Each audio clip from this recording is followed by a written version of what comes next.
Muy buenas tardes, gracias a todos ustedes por estar aquí. Realmente es un gusto el tener a este público amplio, diverso, para darle la bienvenida al doctor Boaventura de Sousa Santos. Bienvenido, doctor Boaventura.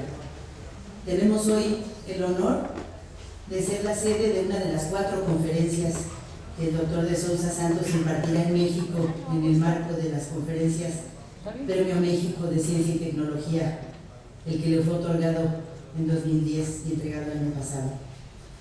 La primera conferencia, como muchos de ustedes sabrán y habrán estado ahí, la dictó anteayer en el Colegio de México, y la segunda, con el título Desarrollo o Autodeterminación, 7 amenazas y 7 desafíos, la escucharemos aquí en el CIESAS de manera presencial en esta sede del CIESAS Distrito Federal y de manera virtual en las otras 6 sedes del CIESAS distribuidos en la República Mexicana. El doctor de Sousa Santos, como ustedes saben, es doctor en Sociología por la Universidad de Yale, profesor de Sociología en la Facultad de Ciencias Económicas de la Universidad de Coimbra, en Portugal, académico distinguido de la Facultad de Derecho de la Universidad de Wisconsin-Madison y de la de Warwick. Él es director de este centro muy parecido al CIESAS, el Centro de Estudios Sociales de la Universidad de Coimbra, y coordinador científico del Observatorio Permanente de Justicia portugués, así como miembro del Grupo de Investigación Democracia, Ciudadanía y Derecho.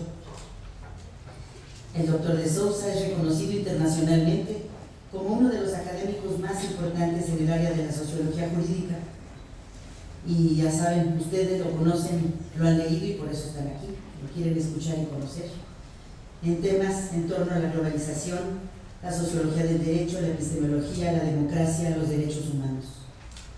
Además del Premio México, gracias al cual lo tenemos aquí, ha recibido solo el año pasado una gran cantidad de reconocimientos internacionales.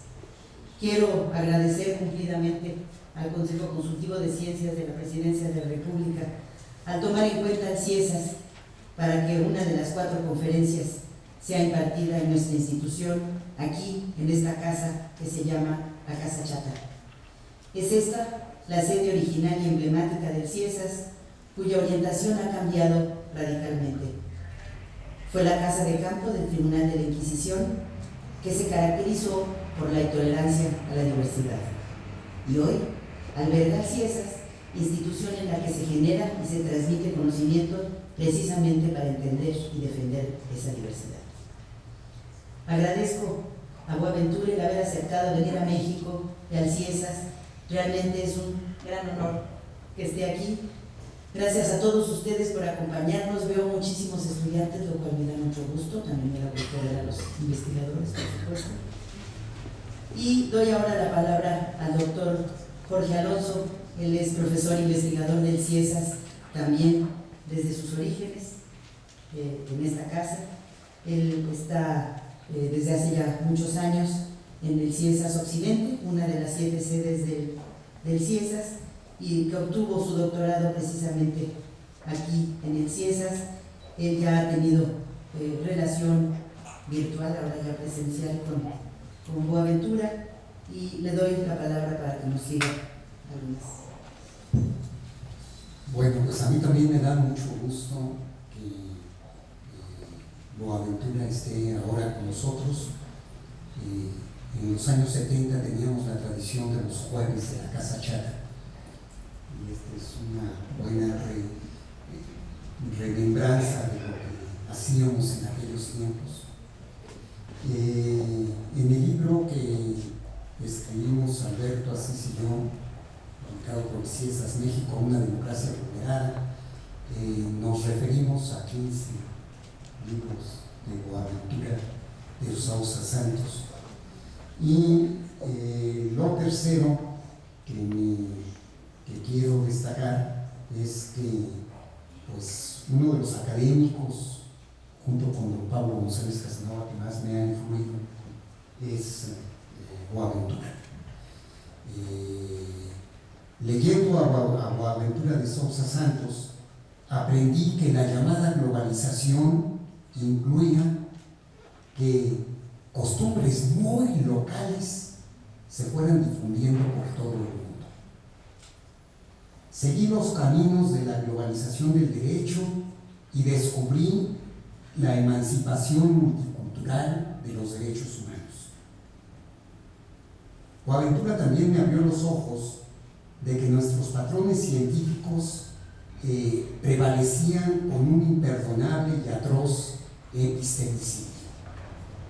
Entendí que había conocimientos legítimos de los pueblos originarios que eran a veces mucho más sabios que muchos de nuestros conocimientos occidentalizados, y que era revitalizador empezar a mirar desde el sur, pero tratando de no desperdiciar experiencias valiosas.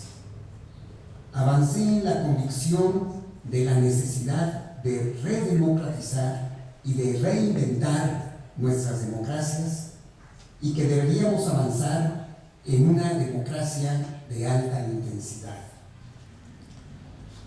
Me impulsó a profundizar en el estudio de los movimientos sociales. Comprendí que hay una diversidad que debe dialogar entre sí y respetarse sin anularse, y que cada lucha tiene, tiene sus propios condicionantes y sus esfuerzos concretos, sin que exista una línea general y válida para todas las luchas. Y compartí con él el anhelo de otro mundo posible por la vía de la emancipación.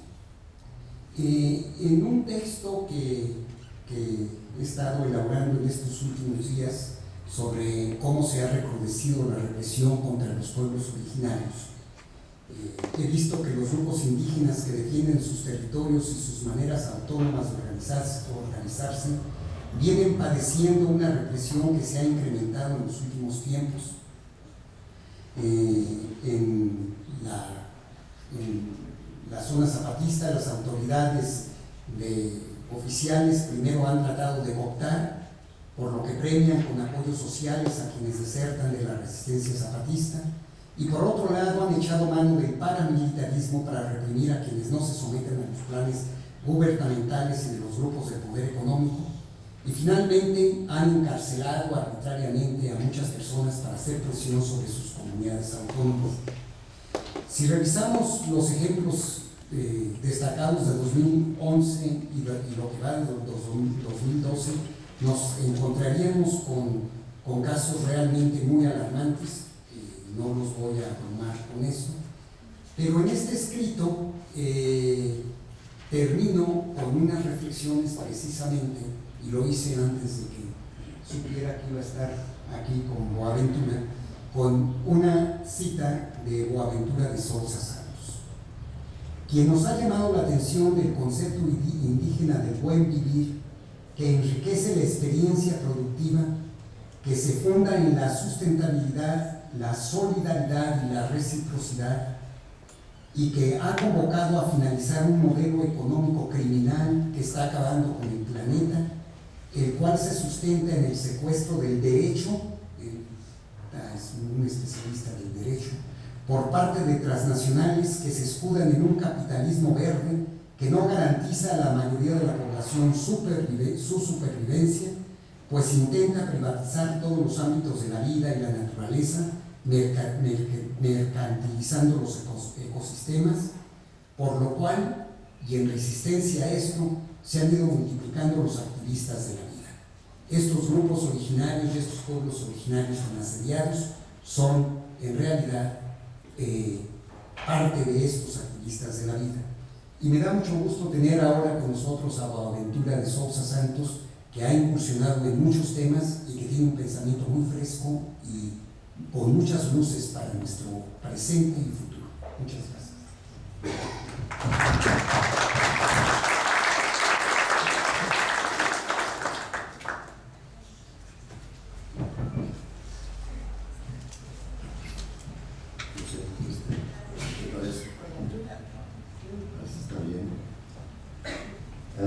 Buenas tardes a todos, buenos días, no, buenas tardes a todos.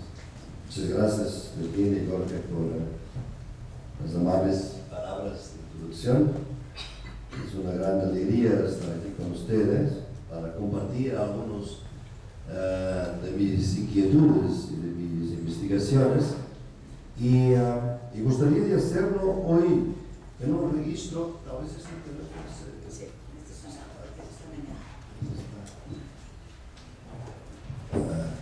y entonces, algunos temas que tienen una secuencia, claro, por supuesto, organizé las charlas aquí en la Ciudad de México con alguna secuencia, sobre todo considerando la posibilidad de alguna publicación futura. Claro que la agenda puede ir a una, puede ir a otra, pero de hecho mi charla ayer tuvo un registro muy fuerte epistemológico.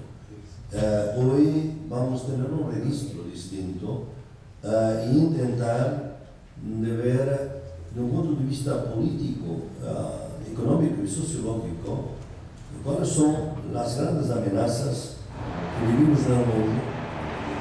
Por supuesto que hay un problema de posicionalidad, o sea, las personas, los grupos sociales no viven los mismos problemas, sean distintas sus clases, las regiones del mundo, etcétera, etcétera. Pero hay cosas perturbadoras, inquietantes en común en el mundo de hoy que de alguna manera podemos decir que es el otro lado del neoliberalismo, el hecho que durante 30 años este modelo de capitalismo salvaje que domina nuestros países y el mundo hoy en día logró realmente hacernos más transparentes y comprendemos quizás mejor los problemas de otros en otras partes del mundo, quizás muy distantes, y que durante mucho tiempo los pensamos como totalmente relevantes, sus problemas, sus inquietudes, para nuestros problemas y nuestras inquietudes. Y viniendo de Europa, con la crisis financiera, económica muy fuerte que en este momento domina todo el marco europeo, la primera cosa que nos sorprende, que es de alguna manera se transforma la crisis como un proceso de una oportunidad para repensar, para mostrar cómo nuestros conceptos en la gran mayoría de los casos se naturalizan, se aplican universalmente porque sus contextos son actualizados. Cuando los contextos entran en turbulencia, los conceptos pierden la eficacia, pierden la transparencia. Por ejemplo, todos nosotros nos acostumbramos, todos nosotros unos que seguieron, otros que criticaron las teorías del desarrollo, esa gran invención del capitalismo global, que empieza realmente, sobre todo desde después de la Segunda Guerra Mundial, es totalmente dominada por el concepto, no voy a entrar en los detalles de la crítica, es totalmente dominada por los conceptos eurocéntricos de tiempo lineal, la flecha del tiempo, que vamos del subdesarrollo al desarrollo. Como yo decía ayer, realmente anteayer es un poco extraño, creamos una categoría en que la gran mayoría de la población del mundo se queda en el lado errado de la historia. Son subdesarrollados porque solamente unos pocos países van a ser desarrollados. Ya esto es algo para una hermenéutica de suspicacia. Pero lo que es interesante es ver ahora que este concepto, que creía que es construido en la base de la flecha del tiempo, y por eso vamos del subdesarrollo al desarrollo. El subdesarrollo es construido como transitorio porque caminamos para el desarrollo es el estadio final. Lo que pasa cuando los países desarrollados entran en proceso de subdesarrollo. Lo que está pasando hoy en Europa es esto: del desarrollo al subdesarrollo. Esto no estaba previsto en la teoría. Y por eso nosotros, como sociólogos, científicos sociales, necesitamos de mucha imaginación para ver qué es eso de pasar del desarrollo al subdesarrollo. Sobre todo porque hay una cuestión muy fuerte y contundente al final de esto. Porque para nosotros antes, después del subdesarrollo, venía obviamente el desarrollo. ¿Qué viene después del subdesarrollo? Es una pregunta nueva y no hay respuesta en este momento. Entonces, me parece que este tiempo nos obliga de alguna manera a sernos más transparentes. Y algunas de las teorías que fueran producidas en los 60, en que nosotros defendemos que las políticas del desarrollo producían subdesarrollo, era para eso que eran creadas, para mantener en el subdesarrollo estos países y sobre todo impedir que pudieran aceptar la invitación del comunismo. Esta es la lógica del desarrollo en plena Guerra Fría. Entonces, esta transparencia nueva muestra que tanto en las periferias como en los centros del sistema mundial, con problemas distintos, no vamos a decir que es todo lo mismo, de ninguna manera, pero no hay duda que estas políticas de desarrollo producen su desarrollo. Y por eso hay que pensar de otra manera. Y por eso, más que criticar los conceptos, quizás en este momento es importante analizar los síntomas y las causas de la turbulencia en que estos conceptos están. Porque nunca podríamos imaginar que lo que nosotros atribuíamos a las patologías del subdesarrollo, que era, por ejemplo, el hecho que los países subdesarrollados no se podían mantener en democracia. Por eso en ese entonces se decía que era imposible la democracia en este país. Nosotros en Europa estamos hoy dominados por virreyes. Vean la ironía de la historia. El continente de la conquista es el continente que ahora está dominado por virreyes de una gran compañía majestática. No es la Real Compañía de Indias, se llama Goldman Sachs, con suspensión de las constituciones, con estados de excepción no declarados. Entonces esto nos hace pensar que quizás estamos dentro de un proceso de transición civilizatoria y que además, si no lo analizamos bien, lo que vemos es retroceso civilizatorio. Hay mucha gente que dice que este capitalismo de hoy, lo que vemos en Europa, en el mundo, que es un déjà vu para ustedes. Para nosotros que habíamos trabajado en América Latina, en África, este es déjà vu. Pero los europeos pensaban que nunca iba a llegar. Porque era otra cosa. Y ahí llegaron, obviamente. Se nota que parece que el capitalismo tiene rasgos del siglo XIX. Y las lecturas del siglo XIX de hoy son cada vez más tajantes, importantes, actuales. Y no son simplemente las lecturas científicas. Charles Dickens, que nos enseña realidades realmente tremendas de nuestro tiempo. Entonces, si hay un cambio civilizatorio y de inmediato, hay dos preguntas. La primera es la disputa por la definición de la crisis. ¿Cómo definir esta crisis? Porque está en disputa. Segundo, ¿con qué conocimiento se analiza esta crisis? Y si hay un tránsito, una transición paradigmática, una cosa es absolutamente clara. El pensamiento que nos ha traído hasta aquí no puede ser el mismo que nos va a llevar a una transición emancipatoria de esta crisis. El conocimiento que tenemos para analizar esta crisis no puede ser el mismo que nos pueda hacer salir con éxito de ella. Con éxito quiere decir sin barbarie.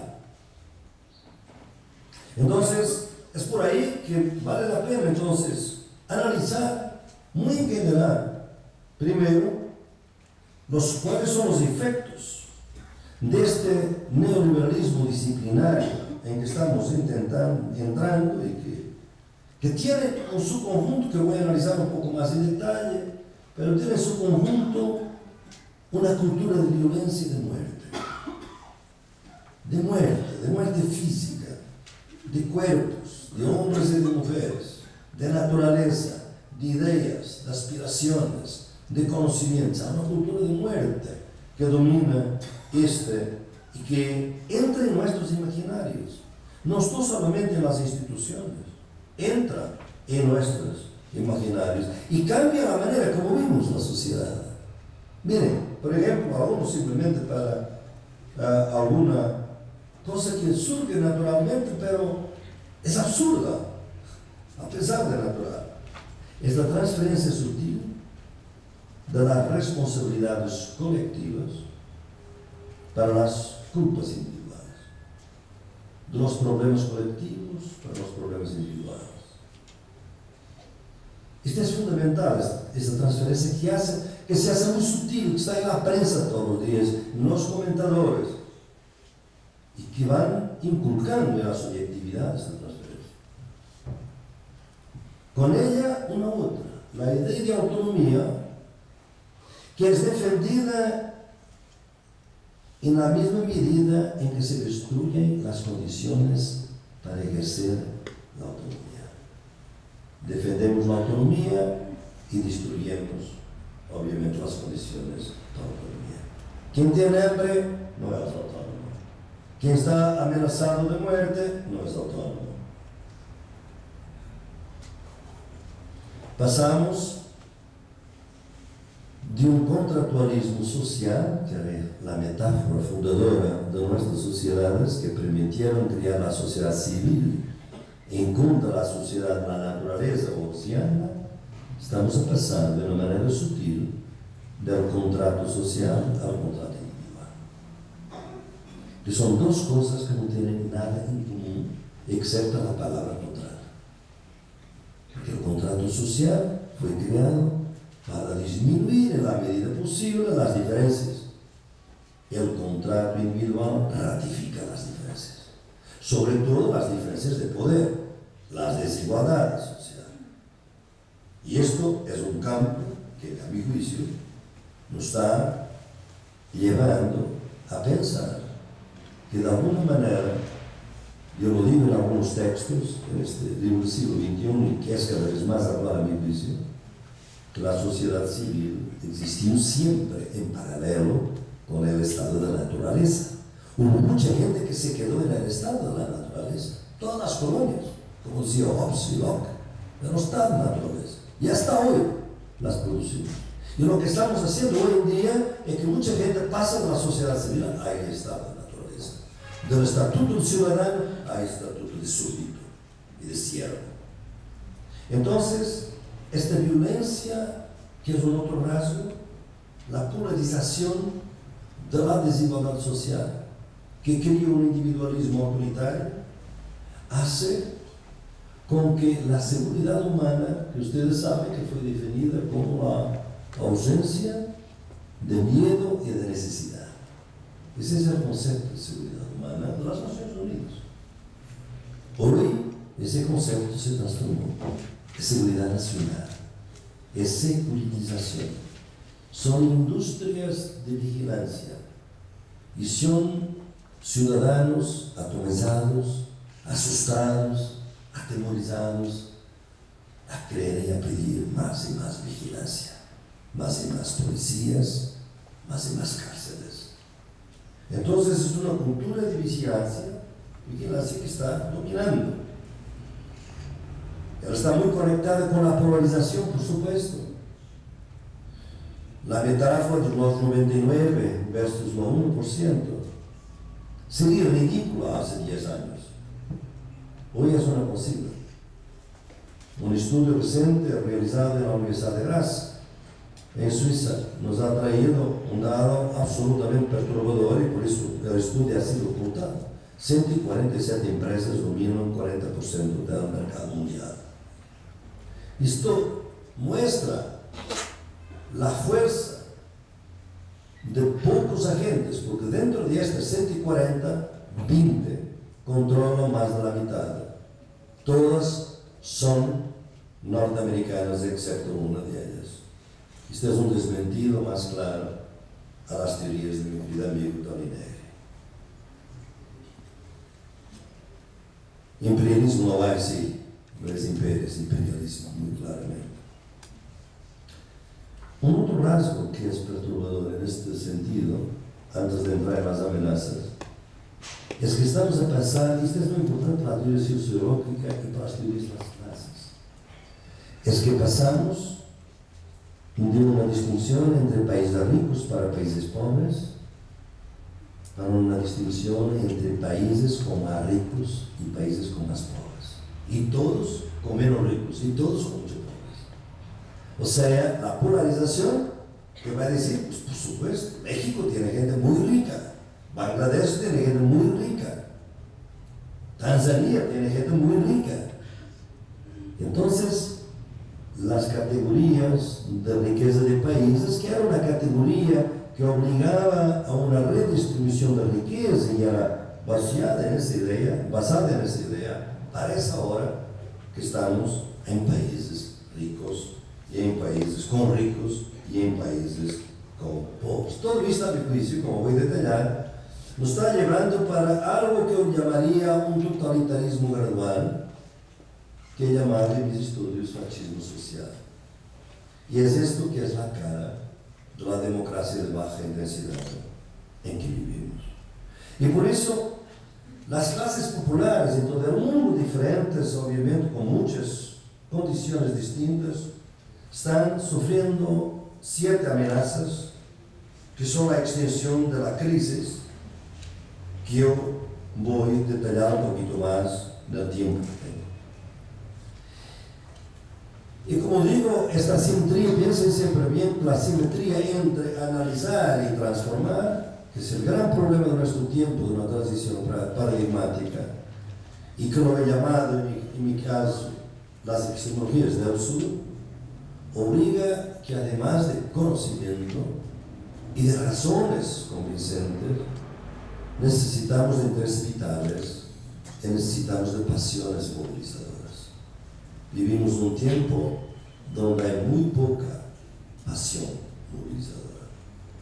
Y a mi juicio debe ser también algo que debe entrar en la teoría crítica. Y como la teoría crítica eurocéntrica no sabe nada de pasión, no le gusta la pasión, es triste de alguna manera.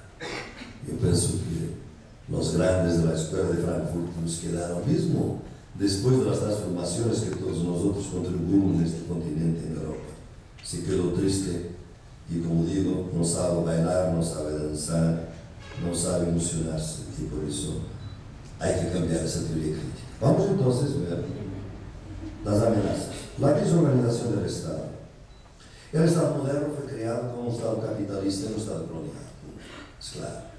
Su estructura organizativa es hecha a la medida de la burguesía nacional emergente, obviamente, ¿no? Y es colonial, porque este Estado es un Estado que primero solamente existe en las metrópolis, y cuando se transfiere para las colonias que van a ser independientes, es la misma matriz de Estado que se va a mantener. Es un Estado colonial que además desorganiza los estados que existían. Nosotros, porque todavía no descolonizamos nuestras ciencias sociales, pensamos que en África no había reinos, no había estados, no había poderes, o en América Latina tampoco. Sobre todo en Brasil, esta metáfora es muy fuerte. Debido a las formas de gobierno muy descentralizadas de los pueblos de Brasil, al contrario de los de aquí. Pero había formas de gobierno tradicional muy fuertes que tuvieron que ser destruidas, desorganizadas. Y así se organizó el Estado capitalista, el Estado colonial. Es ese Estado que ahora está a ser desorganizado. ¿Cómo se desorganiza? De esta manera, el Estado capitalista, con el tiempo, se fue constituyendo como una de las construcciones más contradictorias de la modernidad. ¿Por qué? Porque su inicio como Estado liberal fue impactado por las luchas democráticas de los obreros, de las mujeres, que intentaron democratizar este Estado. Y las luchas sociales fueron eso mismo: luchas por derechos civiles, derecho de voto, por ejemplo, luchas por derechos sociales y económicos. Todo eso fue un impacto enorme que hizo del Estado un instrumento, un campo de disputa altamente contradictorio. De alguna manera, este Estado, cuando las otras avanzaron bastante, se creó la ilusión real, de hecho, además, no era una ilusión, en Europa por lo menos, que era posible compatibilizar democracia con capitalismo. Democracia de relativa alta intensidad. ¿Por qué no podemos democratizar la relación capital-trabajo, que es originaria, pero podemos democratizar muchas otras a través de redistribución social? Eso fue el genio de la socialdemocracia europea, que era un modelo así con una idea muy sencilla: es posible combinar altos niveles de productividad con altos niveles de protección social. Y se decía, bien, eso es posible en Europa, no fue posible en los Estados Unidos, tampoco será en el resto del mundo. Esto no es nada, ¿verdad? Claro, sería posible exportar este modelo. Pero cuando el neoliberalismo empieza de inmediato con esta idea. El modelo social europeo es solamente por los europeos, porque no se puede exportar. Lo que se puede exportar es el modelo liberal norteamericano, y ese modelo es lo que se va a exportar y que ahora está regresando a Europa, destruyendo el modelo social europeo. ¿Cómo no lo puede hacer a nivel de los estados? Porque ahí hay resistencias a sindicatos, al movimiento social. La destrucción tiene que venir por arriba, por la Unión Europea. Y por eso es una destrucción del Estado social distinta de todas las otras que ocurrieron en otras partes del mundo. Tiene que venir por arriba, porque ahora cuando vemos la construcción de la Unión Europea, vemos que es de matriz neoliberal. Los estados no lo son, pero la Unión Europea lo es. El Banco Central Europeo es un banco central autónomo, independiente, neoliberal, que no puede prestar a los estados. El euro, por ejemplo, es una moneda que fue creada sin una política fiscal o económica que debería tener, siempre con la idea de que, como Europa es un bloque muy fuerte, nunca va a estar en crisis. Los tratados europeos no prevén la posibilidad de la crisis. Eso es muy interesante. Sí, la confianza es tan grande que todo va a ser siempre el paraíso. Paraíso, ahí estamos. Entonces, estos cambios cambiaron realmente mucho. El Estado hoy ya no se puede ser capitalista en el sentido que era en el siglo XIX en muchos países, como aquí en este continente. Estados como Brasil, como lo que está haciendo también la Argentina, Ecuador, Bolivia, Venezuela. Hay realmente contradicciones enormes en este Estado y que hay que analizarlas muy bien. No solamente, como digo, la socialdemocracia, pero hubo cambios. ¿Cómo empezaron los cambios? Es necesario que analicemos esto. El gran cambio para desorganizar el Estado, que podría regular la redistribución social, alguna redistribución social, es un pasaje muy sutil de la financiación del Estado de impuestos para préstamos, para crédito. Casi no se notó. Pero la crítica a los impuestos tienen que bajar. No podemos tener grandes impuestos. Era para crear la idea de que como los estados gastan, no tienen la posibilidad de impuestos, van a pedir dinero prestado. Y aquí está la diferencia, que es esta, es que cuando es impuesto, el Estado es soberano para ponerlo. Además, lo hace dentro del país. Cuando pide plata de préstamo, a crédito, primero, no es soberano. Segundo, va al mercado internacional. Y esto fue el primer momento de desorganizar la capacidad del Estado para se defender de alguna manera del neoliberalismo. Claro que no fue solamente esto, fue también el cambio de las élites.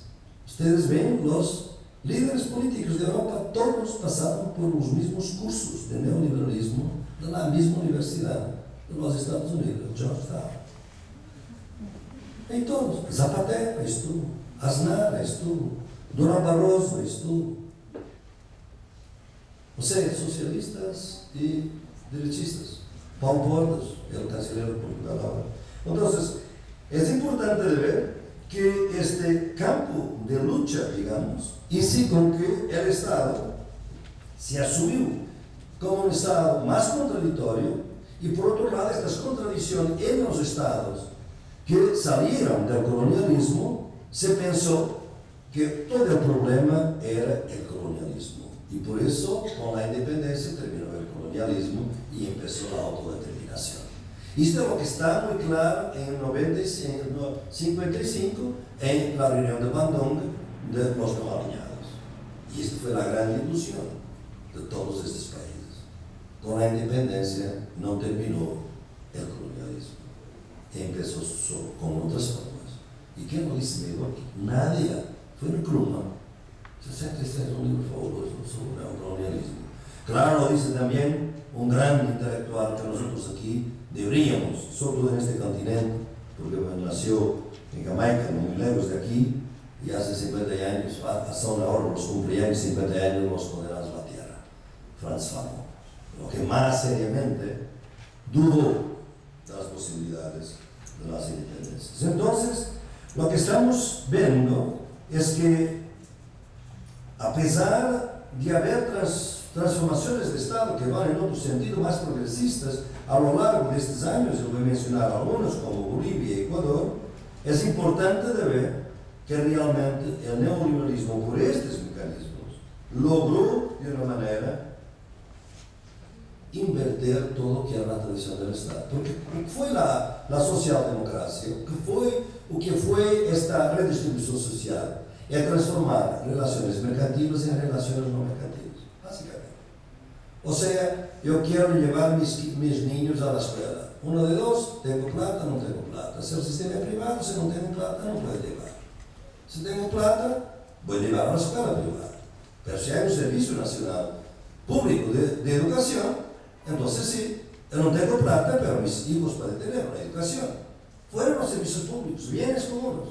Pues eso es la gran conquista del Estado.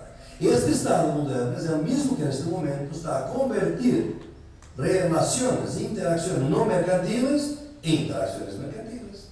Privatización de la salud, privatización de la educación, privatización de la seguridad social.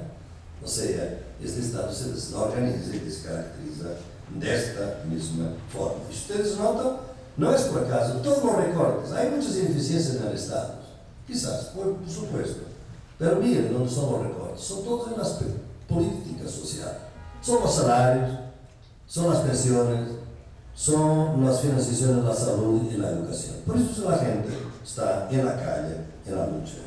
Y aquí hay una dimensión que no quiero dejar de pasar muy rápidamente, que es esta, que es que esta desorganización del Estado no ocurre simplemente por este proceso. Que tú notas que el Estado va a dejar de ser el único actor internacional en las relaciones internacionales. Ustedes se recuerdan que hace 20, 30 años el Estado era el gran actor, el solo actor de las relaciones internacionales. Hoy es uno, entre otros. Y además, sin poder soberano muchas veces. Y hay las agencias multilaterales, y hay las agencias del Banco Mundial, y hay el Fondo Monetario Internacional, etc. Y esas agencias, de alguna manera, permitieron también, abrieron el paso para nuevas formas de presión del centro sobre la periferia, para impedir innovación social, hacer con que el Estado esté cada vez más cautivo de los intereses del capitalismo. Y eso se nota ¿dónde? Donde el Estado intentó resistir más. Yo que estudio con detalle Ecuador y Bolivia lo veo muy clara y dramáticamente. Los estados que tienen una constitución plurinacional, que apunta para suma causa, que hablan del socialismo comunitario, socialismo ciudadano, son los mismos que están entregando totalmente el extractivismo a las grandes empresas, sin grandes diferencias del pasado. Diferencias en las ganancias, sí, la redistribución de ganancias, o sea, es un capitalismo más nacionalista, sin duda. Pero desde el punto de vista de los pueblos indígenas, la destrucción es la misma. Yo cuando hablo y trabajo con ellos en los Andes, es muy difícil hacer una distinción entre izquierda y derecha, por supuesto. golpean de la misma manera. Ahora, esta es una de las estrategias, digamos, para impedir que el Estado no pueda ser un agente de transformación social progresista, mismo presionado desde abajo. El otro, obviamente, fue las grandes 3 fases en este continente a través del cual el imperialismo norteamericano buscó y consiguió, en gran medida, bajar el nivel ético de la política. Fueron 3 fases: la lucha contra el comunismo, la lucha contra el terrorismo, la lucha contra el narcotráfico. Son 3 fases de la misma lucha para bajar los niveles éticos de la política. O sea, en nombre de cada uno de ellos se puede matar, violar groseramente los derechos humanos, asesinar, cometer atrocidades. Y eso también desorganiza el Estado. Porque a la medida en que lo militariza, por así decir, lo desorganiza para todas las otras funciones. Como pueden imaginar, yo tengo que ir más rápido con las otras amenazas y voy a intentar ser más rápido, ¿no? La segunda amenaza es básicamente la democracia. Corremos el riesgo de caminar para democracias vacías de contenidos democráticos controladas por antidemócratas. Esto es el peligro que está en nuestra agenda para nosotros. Yo pienso que aquí es una cosa nueva, porque el ideal democrático nunca fue un ideal popular al inicio del siglo XX. ¿Cómo podría ser? Las clases populares estaban excluidas de la democracia. Por eso la democracia no era un ideal. Hoy los indignados que dicen democracia real, democracia verdadera. Los jóvenes de Plaza Tahrir o de Túnez que dicen democracia. O sea, el imaginario de la democracia está en el pueblo. Es la gran conquista del siglo XX. Pero la discrepancia entre el ideal democrático y la práctica democrática nunca ha sido tan grande. Y esto es el problema que nosotros estamos enfrentando. Y esa discrepancia ocurre por 2 vías. La primera vía es que esta compatibilización entre democracia y capitalismo se desmorona y de alguna manera la democracia es la otra cara del capitalismo. No está en tensión, porque no es una democracia redistributiva. Y por eso es la otra cara. Y una cara benévola. O sea, el imperialismo vive bien con ella, porque si es un fascismo, si es una dictadura, es nada. Pero una democracia es la forma más legítima del Estado débil. Y es por eso que es considerada la mejor hoy en día. No quiere decir que nosotros no debemos luchar por el Estado democrático, pero otra democracia, como voy a intentar demostrar. Entonces, la desigualdad social, la polarización, está a impedir, está a crear una cosa que es la más tenaz para destruir la democracia. Ustedes saben que la teoría liberal de la democracia se basa en 2 mercados. Está muy claro en toda la teoría. El mercado económico, que son los valores que tienen precio y pues, se compran y se venden, es el mercado económico, y el mercado político de las ideas. Es el mercado de los valores que no se compran ni se venden, porque son opciones, uno de izquierda, otro de derecha, eso no se compra. Lo que pasó en los tiempos recientes es que el mercado económico infiltró y fusionó y pervertió el mercado político de las ideas. Y ahora en la política todo se compra y todo se vende. Y se compran votos, y se venden votos, y se pasa de un partido a otro, de esta manera. Y se construyen por dinero candidatos y se destruyen por dinero candidatos. Y esto, a mi juicio, es la gran desfiguración de la democracia. Pero no ocurre por una otra vía, que es una vía de la impunidad, de las guerras civiles, de los estados de excepción no declarados, que a mi juicio están tan vigentes en México como están en Europa en este momento. Suspensión de garantías de la Constitución, que crea realmente una ilegalidad impune, que por ser impune crea sentimientos de inmunidad. Y esos sentimientos de inmunidad de muchos poderosos que violan por corrupción, abuso de poder, tráfico de influencias, obviamente destruyen en la raíz la legitimidad democrática común del pueblo. Entonces, en algunos casos, estas luchas ya no son luchas de estados de excepción y de mucha violencia contra criminales, contra narcotraficantes, contra terroristas. En Europa esta lucha es contra el ciudadano común. Estamos asistiendo al robo de salarios, al robo de pensiones. Nosotros dentro del marxismo llamamos a esto acumulación por despojo. Es esa acumulación de despojo que está en este momento en la metrópolis y es que hace con que el mundo sea más transparente. Claro que las metrópolis, si hicieron una descolonización verdadera, sabían que lo que habían hecho a las colonias podía un día regresar, pero no se descolonizaron.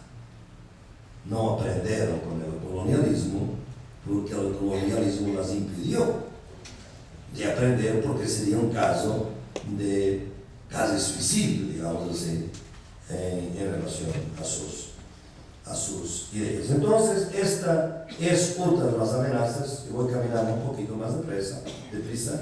La segunda es la destrucción de la naturaleza, y aquí es la cuestión del cambio civilizatorio, muy claro, no tengo que detenerme, porque aquí la cuestión es esta: ¿cuáles son los límites ecológicos de la acumulación capitalista?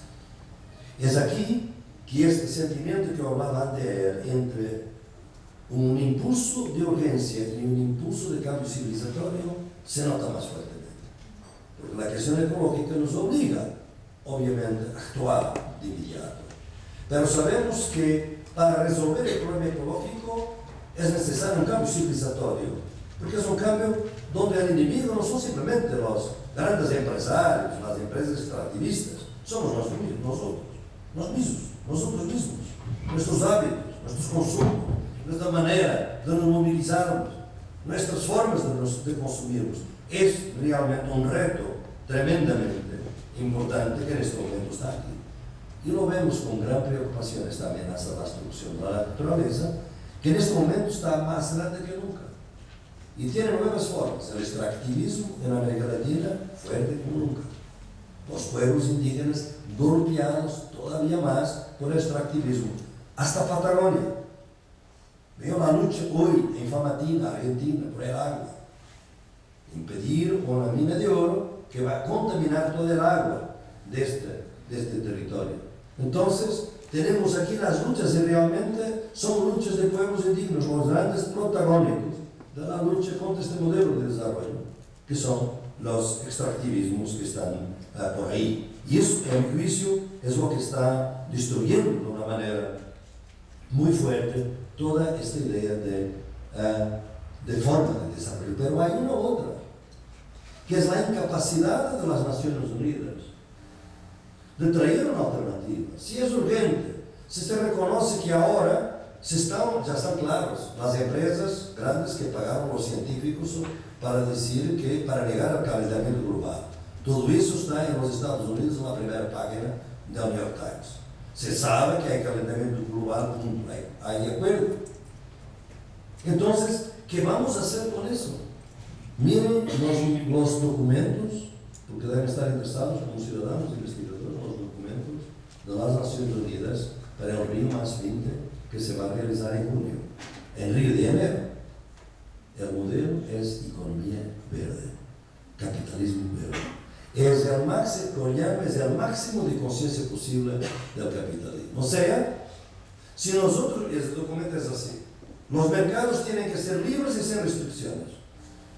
Y si realmente uno analiza mejor las consecuencias, las externalidades, como se dice en economía, de las inversiones, cada vez más va a haber más iniciativas, oportunidades para inversiones limpias y para inversiones verdes. Y por eso el capitalismo va a acumular con la crisis ambiental. O sea, no hay ninguna otra manera de nos relacionarnos con la naturaleza que no sea el mercado. Para mí, con toda franqueza, yo no veo el capitalismo verde más allá de las colores de los billetes de dólares. Es difícil imaginar que sea verde en cualquier otro sentido, pero esa es la fantasía de las Naciones Unidas y que está por ahí. Entonces, la cuarta amenaza, desvalorización del trabajo. Esta, a mi juicio, es lo más tenaz, para nosotros contundente. ¿Por qué? Porque el trabajo fue el grande camino al acceso a la ciudadanía. Fue por el trabajo con derechos que se luchó y se amplió la ciudadanía. Estamos exactamente a invertir eso y a crear cada vez más trabajo sin derechos. ¿Y cómo fue posible?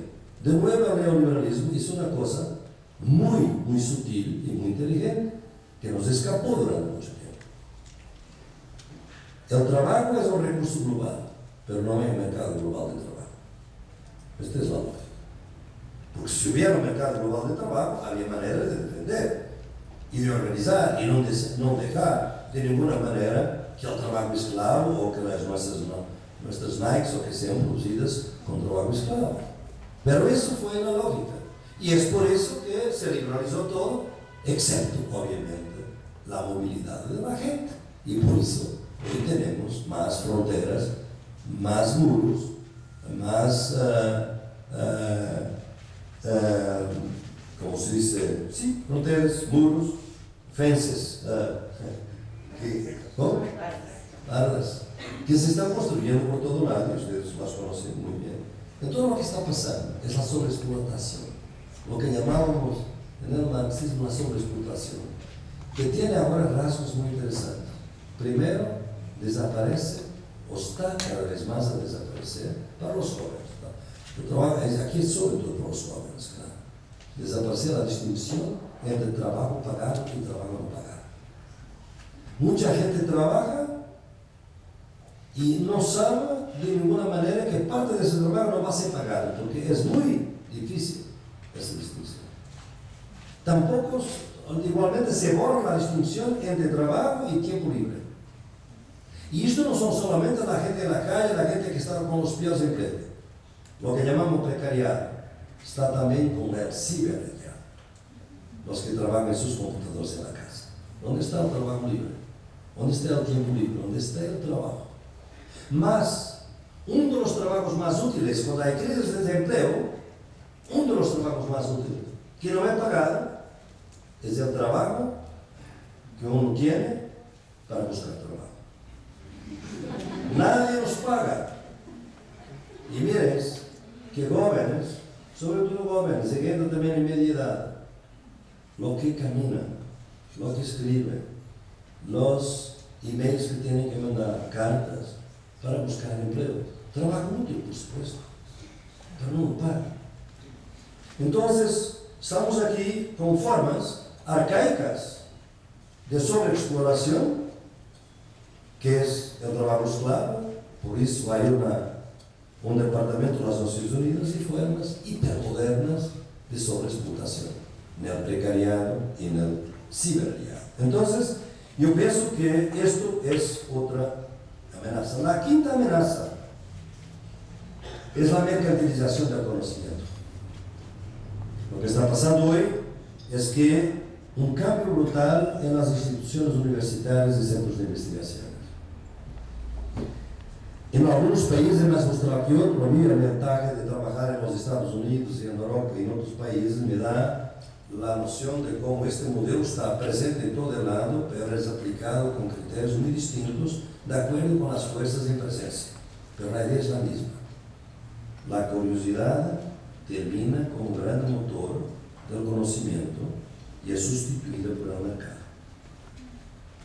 O sea, el valor del conocimiento es el valor de mercado del conocimiento. Y las universidades están siendo fragmentadas de acuerdo con este criterio.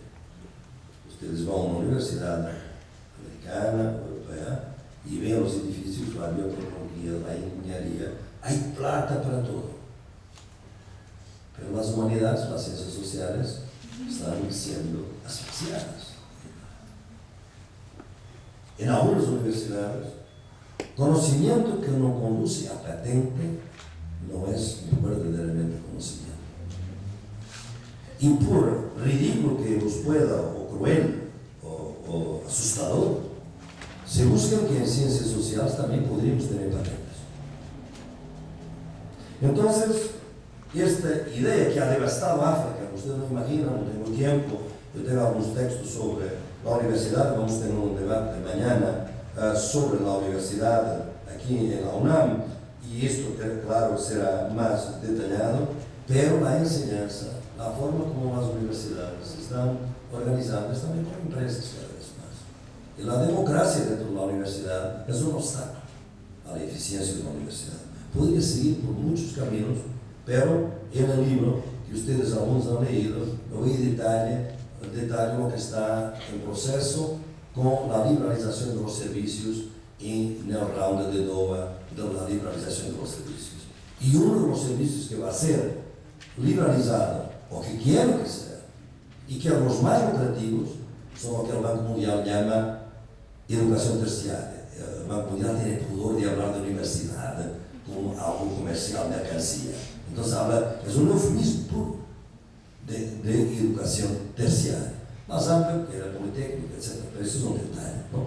Es la idea de que ustedes mañana, aquí en México, por alguna razón, en la UNAM, algún departamento piensa que es mejor comprar por franquicia un programa de doctorado de sociología a Harvard, lo puede hacer. Y vienen los paquetes, y viene el paquete de profesores, y viene el paquete de evaluaciones, y de readings, y de todo. Es lo que está en la agenda. No lo vamos a lograr. Yo pienso que no, vamos a lograr otro. Pero si nosotros no resistimos, no. La sexta amenaza penúltima es la criminalización de la protesta social. Esta es una amenaza brutal. Tenemos centenares de líderes indígenas en este continente que están enjuiciados como terroristas. Y su delito fue proteger sus territorios, bloquear carreteras para que las mineradoras, la minería, las madereras no entraran en sus territorios sagrados. Se aplicó y se aplicó y se está aplicando en Ecuador. Y quizás mañana en Bolivia también. Estados plurinacionales, uno de ellos dirigido por indígenas. Entonces, yo pienso que esta es la manera más sobresaliente de ver cómo se está criminalizando la protesta. Pero ella se está criminalizando de otra manera. Exactamente las guerras contra la droga, contra el terror, etc. Está desorganizando los ciudadanos porque lo está atemorizando. Se está manipulando el miedo de la gente. Hoy nosotros vivimos una cultura de miedo. Y ese miedo tiene un papel fundamental para crear resignación y para desear ser vigilado. La gente demanda vigilancia por eso. Entonces, es una autonomía ¿para qué? Para ser un presidiario en una prisión abierta, que será la sociedad. Es una amenaza tenaz esta. Finalmente, la recolonización de la diferencia, el regreso del racismo y de la xenofobia. Por toda parte. Y lo que me molesta más es que en países que más parecían haber avanzado en reconocer las diferencias, como el racismo belga. Hoy en Bolivia y en Ecuador hay un racismo anti-indio que a mí me repugna. Los indios de nuevo. Y a veces con alguna razones que la sociedad mestiza y blanca acepta. Por ejemplo, los gringos están intentando influenciar los indígenas. Estoy seguro que sí. La contrainsurgencia de los Estados Unidos ya fueron las dictaduras, ya fueron los bases militares, ahora se llama desarrollo local. Ustedes van por todos los rincones de los Andes y ven proyectos de cultura, proyectos de asociación cultural, todos financiados por esa idea. Y claro, y parte de los estudios es para decir que realmente Evo Morales es un enemigo de la democracia, que fue por ese enemigo de la democracia. Estoy absolutamente seguro, lo sabemos. En el libro, en un texto que sale ahora en Bolivia, con la charla en Bolivia, detallo las empresas que están, las ONGs que están financiadas por el USAID y que han intervenido. Hay que exponer esto. O não que não podemos dizer é que isto passa porque os indígenas e indígenas são menores, são inferiores, se devem iludir, porque isto é a continuidade do colonialismo, é a continuidade da inferioridade e da tutela sobre os indígenas. Na Europa, por supuesto, temos hoje uma recolonização enorme e mais, temos colonialismo interno. Ustedes não podem entender lo que os alemães dizem sobre os gregos, os portugueses e os espanhóis, sem entender colonialismo interno. São ideias, eu os escrevi em um livro que não está a publicar neste país, sobre Portugal. Espero que quizás que alguém aqui se interesse por el livro, donde muestro que desde o século XVII os alemães diziam para os portugueses e os espanhóis o que dizem hoje. Además es curioso porque diziam de los portugueses e los espanhóis lo que os portugueses e espanhóis diziam de los índios. Diziam que nós outros, os de Portugal e de Espanha, éramos machinhos, nos gostava muito o sexo, perezosos, pouco higiênicos. Era exatamente o que nós outros estávamos dizendo que eram os indígenas. Este ego de espejos viene desde Europa. A colonização foi inventada dentro de Europa e depois saiu para fora. Então, que fazer? Eu penso que estas ameaças são ameaças que nos devem dizer alguma ideia de que não devemos ser muito ligeiros a pensar quais são os desafios que temos adiante. E que quizás, eu sempre digo que sou um optimista trágico, ou seja, que me rehuso a não ver alternativas, apesar de conhecer as dificuldades, e les digo que sim, sim. Pero quando hablo com os indignados, me hace de mim demasiado optimista, que não é trágico. Quizás alguns podem dizer comédia, como pode ser otimista neste contexto. Por que é tão difícil vencer 1% se somos uma renda? Por que é tão difícil que tanta gente esteja em condição crítica e seja tão difícil construir uma teoria crítica convincente e eficaz como transformação política? Como é isso possível? Eu penso que há muitas razões. Uma das mais profundas, quizás, é esta, é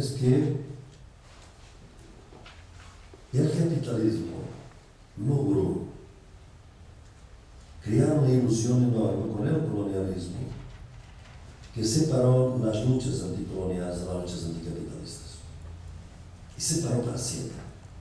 Se vocês viram toda a tradição da luta anticapitalista, é uma luta que diminui o caráter da luta colonial.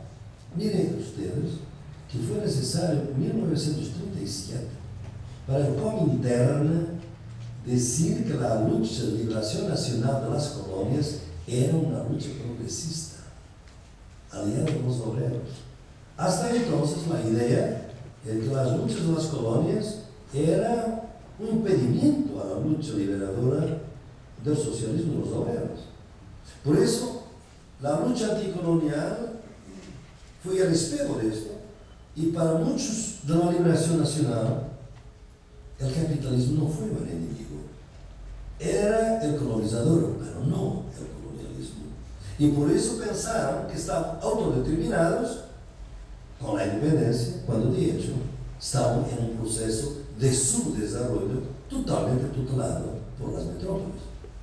Os únicos que não foram diretamente foram as colônias portuguesas, porque Portugal não tinha poder para ser neocolonial. E porque, como em Brasil, as independências tiveram lugar durante as revoluções em Portugal. A Revolução Liberal de 1820 e a Revolução dos Claveles em 25 de abril de 1974. Então, estas duas lutas estão separadas e hoje, todavía hoje, é muito possível de juntar lutas anticapitalistas com lutas anticoloniais.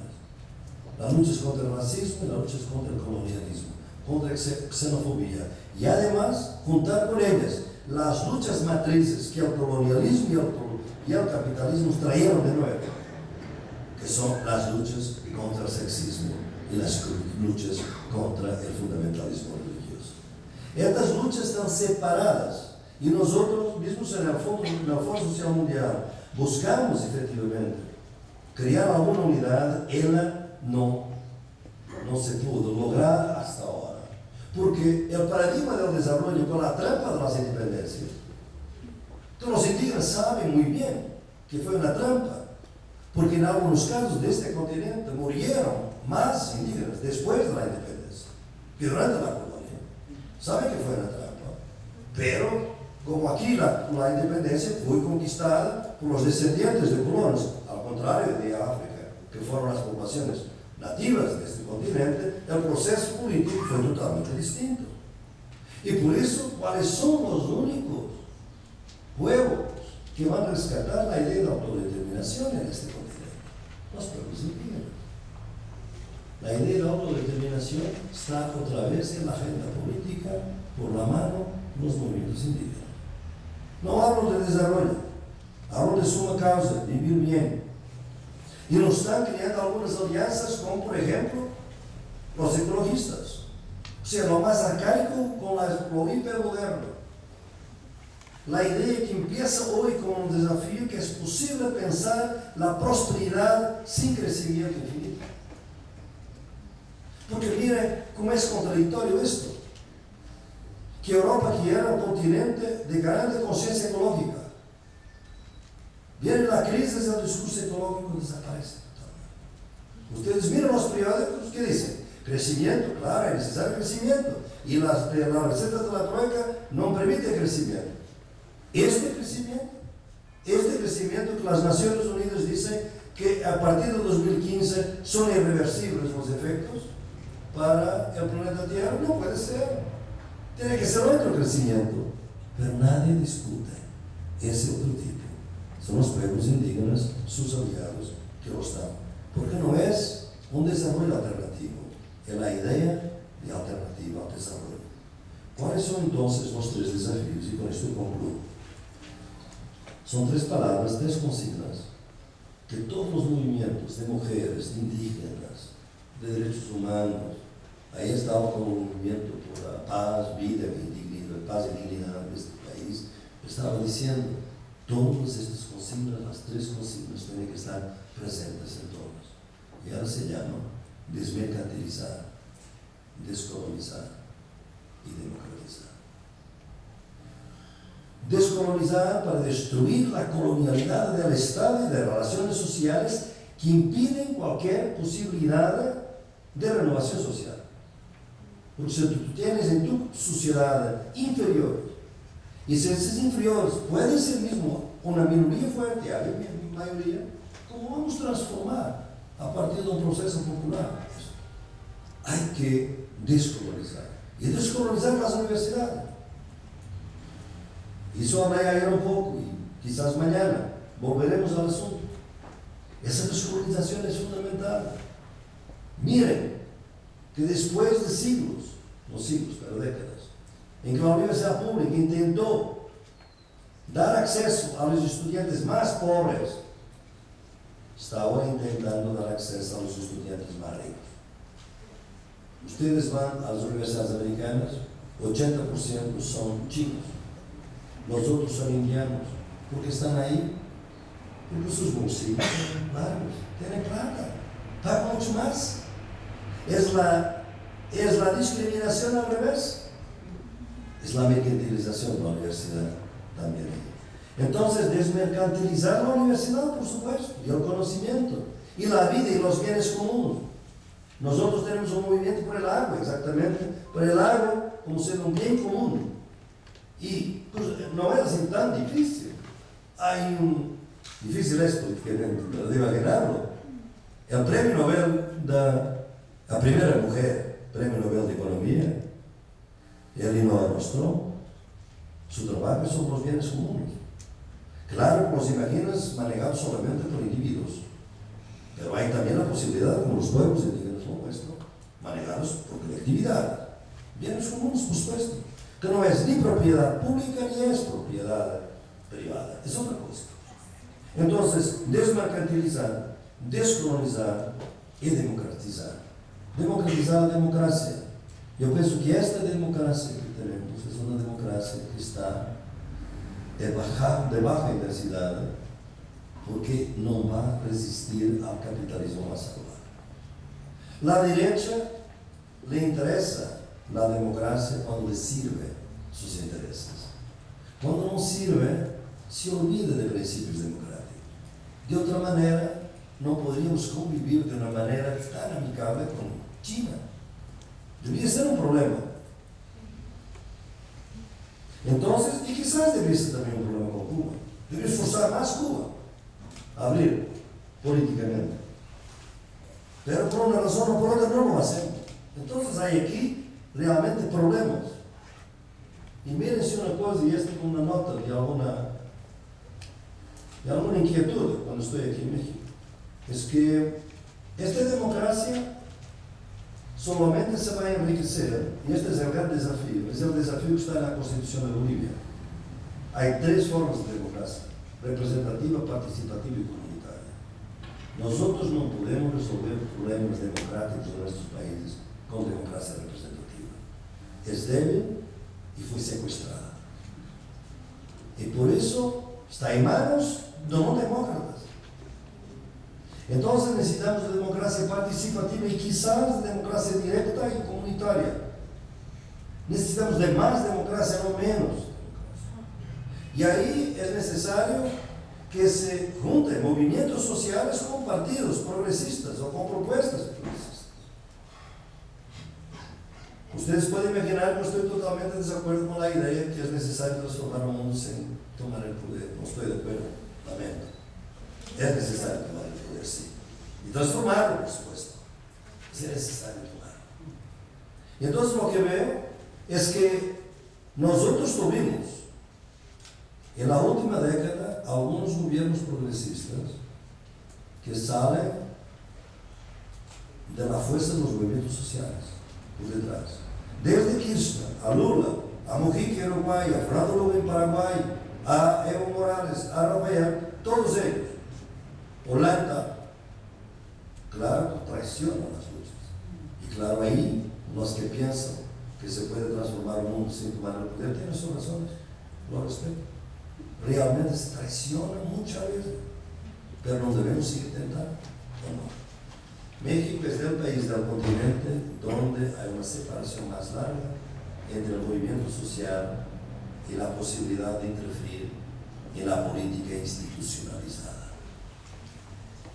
Y a mí lo que me molesta, y es una inquietud que dejo para ustedes, no tengo la certeza, ustedes saben mucho mejor que yo, es que la gente más de izquierda, la que dice que no va a participar porque el movimiento es un movimiento totalmente autónomo, porque finalmente todos los candidatos son rehenes de los mismos intereses, de la misma política, no van a cambiar. Mi pregunta es esta: ¿por qué la derecha, por qué los Estados Unidos hacen una distinción tan grande entre ellos?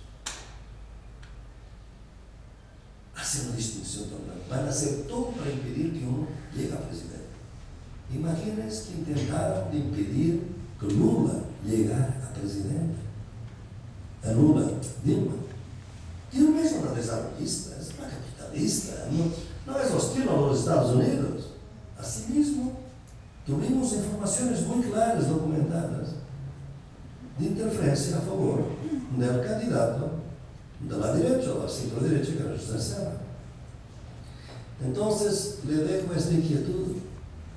La transformación política no puede ser la política institucional, tiene que ser por vía de la política extraparlamentaria, porque estamos en un periodo, como vemos los indignados, esta es mi discusión con los indignados, que dicen exactamente lo mismo. Participar, ¿cuál es la distinción entre Rajoy y Zapatero? Ninguna. Es muy importante, tiene razón, los dos firmaron el mismo pacto, pero este es un momento. Ahora vamos a ver cómo podemos formular políticamente. Y si podemos realmente, porque hay partidos pequeños de izquierda en todos estos países que no pactaron con esto, pero son muy pequeños. Yo veo aquí una esperanza para democratizar la democracia, que para mí va a ser en este periodo post-institucional entre una mezcla de acción directa y acción institucional, de desobediencia civil y legal muchas veces, y acción partidaria, de lucha de calle y lucha dentro del sistema político. Mi único límite es lucha armada, porque no la acepto. Pero todas las otras luchas, legales o ilegales, van a ser necesarias, porque mi idea es que están intentando ilegalizar las luchas legales. Muy concretamente lo están haciendo. Entonces, nosotros, y sobre las clases medias, que les gustan mucho las luchas, pero tienen que ser legal, porque ilegal no me gusta. Prepárense para la ilegalidad, porque alguien le está creando la trampa que ustedes son muy desconfortables con ilegalidad y se van a aprovechar de eso. Muchas gracias.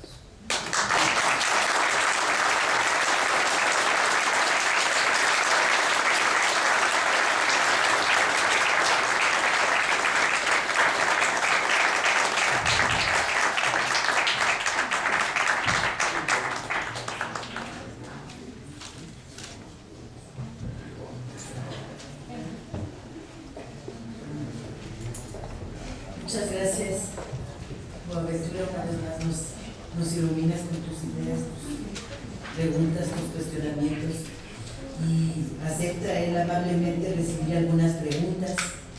Entonces me imagino que habrá muchas.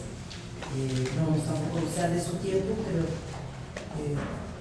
si hay algunas preguntas del público aquí presente o quienes están escuchándonos por videoconferencia, por favor que lo manifiesten.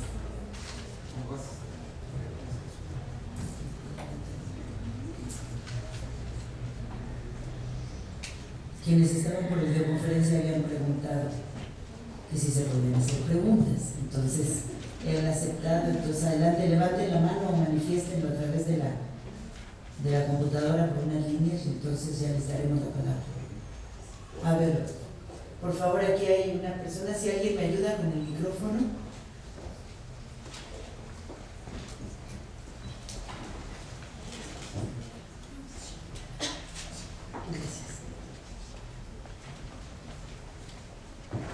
Gracias por su nombre y inscripción.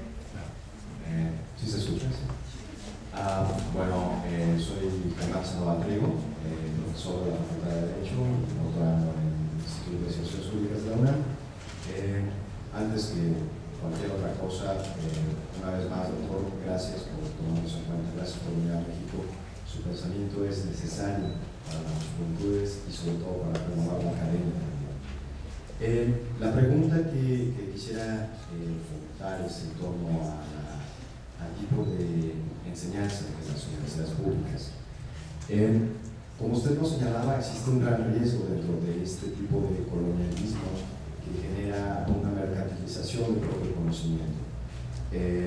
Actualmente, por ejemplo, si revisamos los planes de estudio concreto del derecho, vemos una limitación de posturas sobre la propia filosofía o sobre la ciencia del derecho, más bien son reproducciones de patrones anglosajones o de mera filosofía de la ciencia o filosofía analítica que legitiman ciertos intereses particulares.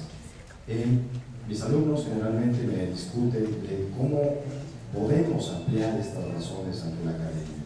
La idea de la democratización de la democracia solamente podríamos maximizarla en cuanto a la participación del alumnado, pero el punto es cómo poder ir en contra alumnos, profesores del Banco Mundial, Fondo Monetario Internacional, cómo organizarnos de tal suerte, como si estuviéramos hablando de un foro, gran foro social mundial, pero educativo también, que nos pueda proteger en contra de estos grandes intereses. Gracias. A ver, recibimos una otra, el compañero levantó ya la mano y acá hay otra, estas tres. Muchas gracias. Hola. Muchas gracias por conceder el micrófono. Mi nombre es Pablo.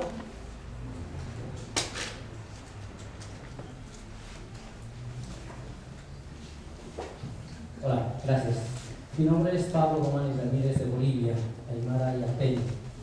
Estoy haciendo mi estudio de doctorado aquí en la UNAM, pues entonces me interesa su reflexión muchísimo, bueno, desde las reflexiones que usted llama desde el sur. Yo tengo algunas inquietudes y preguntas sobre la realidad boliviana en la que estaba usted invitado a la vicepresidencia en el pasado, ¿no? Y dio algunas conferencias allí. Veo todavía que usted tiene alguna fe en un proceso como el boliviano en la que desde el Estado, al parecer, no es posible transformar sustancialmente las relaciones estructurales del poder, el poder entendido como forma de dominación. Entonces, mi pregunta es que si no hay que abrir un debate de fondo en el concepto mismo del poder, porque ahí se define la institucionalidad del Estado como una relación vertical, aunque sea el presidente un indígena, o sea un negro, una mujer, la relación y los efectos van a ser siempre casi lo mismo.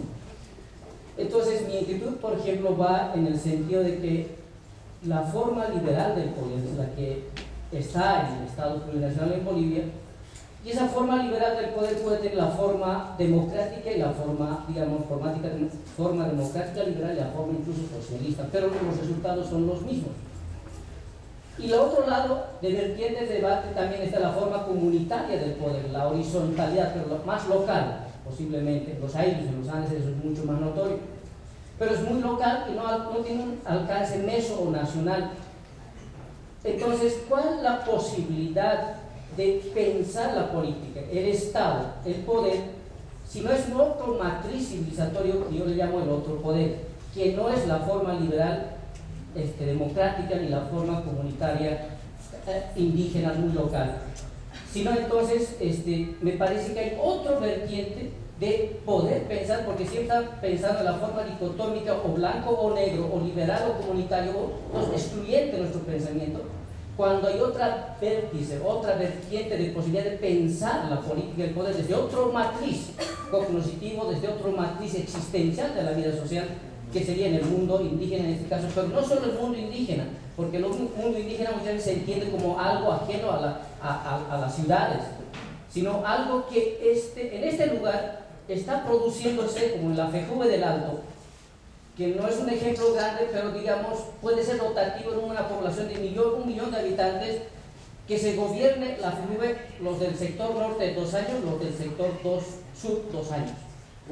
Entonces, yo veo usted dice un optimismo catastrófico, pero le veo tal vez en ese sentido catastrófico, sí, pero no ve además otras alternativas de pensar la política y el poder desde otro matiz absolutamente diferente, incluso a la posmodernidad, al postestructuralismo y a lo que llamaría, digamos, los pensamientos críticos, ¿no? Entonces, a mí me parece que nos está faltando realmente romper con los epístemes del pensamiento moderno y dominante, eurocéntrico en nuestras universidades, y no se acude a otras posibilidades de pensamiento de lo político, que ni siquiera es pensamiento, es una práctica social que está ahí. Simplemente hay que descubrirlo o nombrarlo, ¿no? Gracias. A ver, el colega de atrás.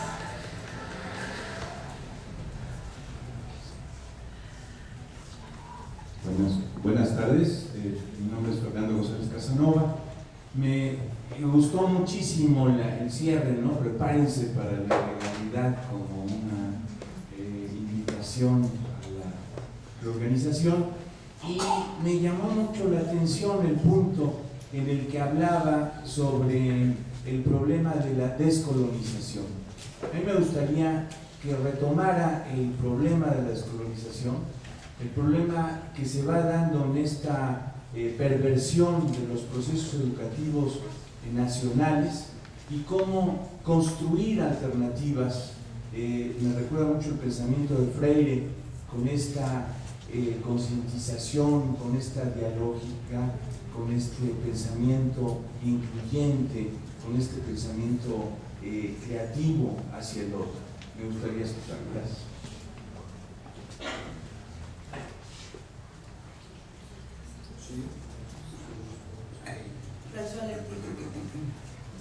Gracias.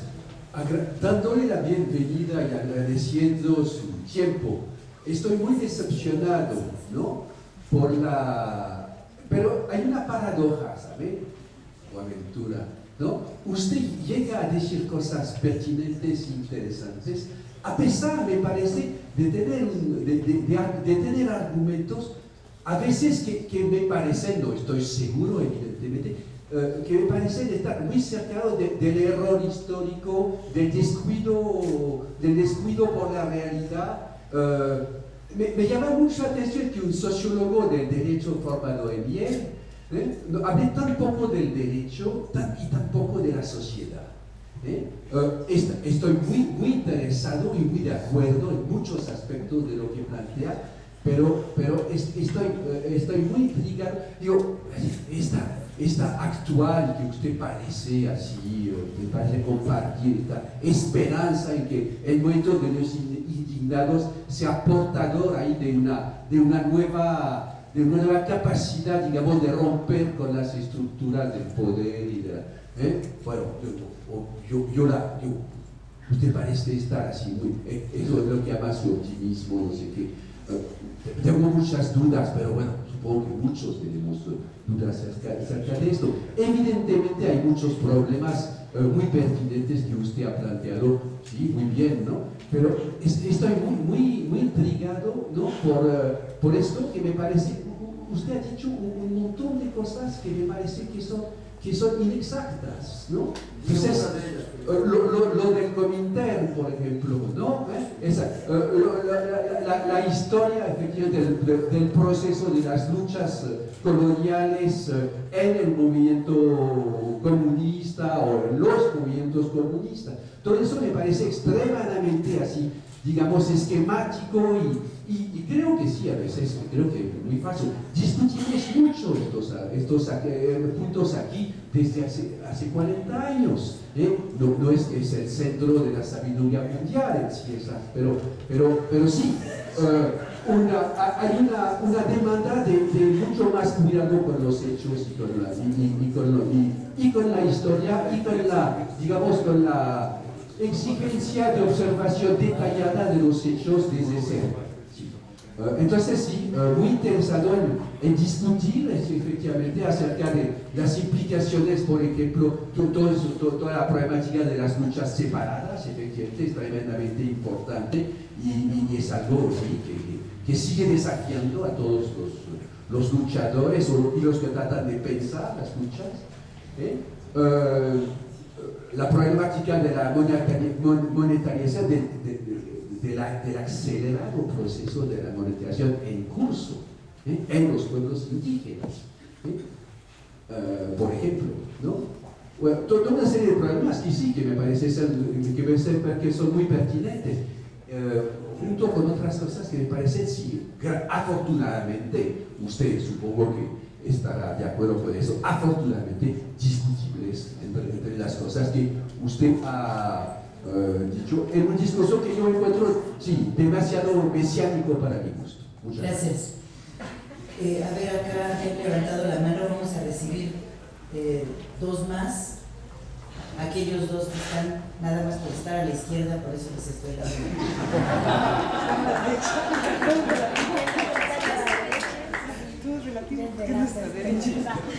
Bueno, mi nombre es Leslie Sandoval, soy estudiante de la licenciatura en Derecho de la Universidad Nacional Autónoma de México.